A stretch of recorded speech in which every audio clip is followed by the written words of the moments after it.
আজি শনিবাৰ 2025 চনৰ 24 মে আজি আন্তৰ্জাতিক ভাতৃ দিৱস কোৱা হয় ভাতৃ হৈছে প্ৰকৃতিয়ে দিয়া প্ৰকৃত বন্ধু ভাতৃত্বৰ এই অনুপম বন্ধনক সন্মান জনাই প্ৰতি বছৰে 24 মেত উদযাপন কৰা হয় আন্তৰ্জাতিক ভাতৃ দিৱস দেশে দেশে উদযাপিত হয় সহোদৰৰ প্ৰতি স্নেহ আৰু আন্তৰিক সম্পৰ্কক সজীৱ কৰি তোলা এই বিশেষ দিনটো আজি বিশ্ব স্কিজোফ্ৰেনিয়া সজাগতা দিৱস মানসিক স্বাস্থ্যজনিত অৱস্থা স্কিজোফ্ৰেনিয়াৰ বিষয়ে বিশ্বজুৰি সজাগতা সৃষ্টিৰ লগতে মানুহৰ চিন্তা অনুভৱ আৰু আচৰণক প্ৰভাৱিত কৰা এই মানসিক স্বাস্থ্যজনিত সমস্যা সম্পৰ্কে উন্নত বুজাবুজি আৰু ফলপ্ৰসূ চিকিৎসা সুবিধা আগবঢ়োৱাৰ উদ্দেশ্যে প্ৰতি বছৰে 24 মেত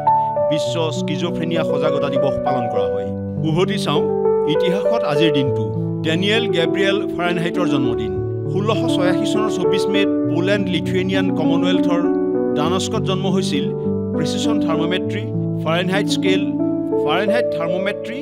আৰু থাৰ্মোমিটাৰৰ উদ্ভাৱক যশস্বী পদাৰ্থবিজ্ঞানীজনৰ বব ডিলানৰ জন্মদিন 1941 চনৰ 24 মেত আমেৰিকাৰ মিনেছোটাৰ ডুলুথত জন্ম হৈছিল লোকসংগীতক আধুনিক গীতিময়তাৰে জনপ্ৰিয় কৰি তোলা সৰ্বকালৰ অন্যতম শ্ৰেষ্ঠ গীতিকাৰ হিচাপে স্বীকৃত একাডেমী বঁটা 10টা গ্ৰেমী বঁটা আৰু এটা গোল্ডেন গ্লোব বঁটাৰ উপৰি সাহিত্যৰ নোবেল জয়ী কিংবদন্তি গায়ক গীতিকাৰজনৰ প্ৰকৃত নাম ৰবাৰ্ট ডিলান বাসেন্দ্ৰী পালৰ জন্মদিন 1954 চনৰ 24 মেত ভাৰতৰ উত্তৰাখণ্ডৰ উত্তৰকাশীত জন্ম হৈছিল বিশ্বৰ সৰ্বোচ্চ শৃংগ মাউণ্ট এভাৰেষ্ট আৰোহণ কৰা প্ৰথম ভাৰতীয় মহিলা হিচাপে খ্যাতি অৰ্জন কৰা পদ্মভূষণেৰে সন্মানিত যশস্বী পৰ্বতাৰোহীগৰাকীৰ কুমাৰ কিশোৰৰ মৃত্যু 1985 চনৰ 24 মেত 56 বছৰ বয়সত চেন্নাইত মৃত্যু হৈছিল কুমাৰ কিশোৰ ছদ্মনামেৰে পৰিচিত যশস্বী গল্পকাৰ ঔপন্যাসিকজনৰ প্ৰকৃত নাম কিশোৰী মোহন শৰ্মা মজৰুহ চুলতানপুৰীৰ মৃত্যু 2000 চনৰ 24 মেত 80 বছৰ বয়সত মুম্বাইত মৃত্যু হৈছিল হিন্দী চলচ্চিত্ৰ জগতৰ অন্যতম শ্ৰেষ্ঠ গীতিকাৰ হিচাপে স্বীকৃত দাদা চাহেব ফাল্কে বঁটাৰে সন্মানিত যশস্বী উৰ্দু কবি আৰু গীতিকাৰজনৰ প্ৰকৃত নাম আসৰাৰ উল হাছান খান টিনা টাৰ্নাৰৰ মৃত্যু 2023 চনৰ 24 মেত 83 বছৰ বয়সত ছুইজাৰলেণ্ডৰ কুছনাছত মৃত্যু হৈছিল অপূৰ্ব কণ্ঠদক্ষতা আৰু আকৰ্ষণীয় মঞ্চ পৰিৱেশনৰ বাবে ৰক এণ্ড ৰোলৰ ৰাণী হিচাপে খ্যাত 8টাকৈ গ্ৰেমী 3বাৰ গ্ৰেমী হল অফ ফেম আৰু এবাৰ গ্ৰেমীৰ বিশেষ বঁটাৰে সন্মানিত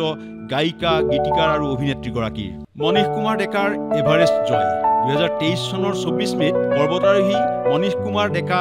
মাউণ্ট এভাৰেষ্ট জয় কৰা দ্বিতীয়জন অসমীয়া হিচাপে পৰিগণিত হয় এই কৃতিত্ব অৰ্জন কৰা প্ৰথম অসমীয়া তৰুণ শইকীয়াৰ এভাৰেষ্ট আৰোহণৰ 6 দিন পিছত পুৱা 5:30 বজাত তেওঁ বিশ্বৰ সৰ্বোচ্চ শিখৰত উপনীত হৈছিল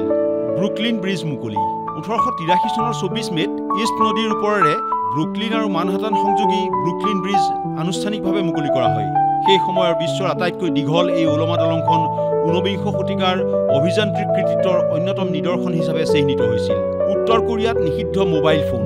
2004 চনৰ 24 মেত উত্তৰ কোৰিয়াই মোবাইল ফোন ব্যৱহাৰত নিষেধাজ্ঞা আৰোপ কৰে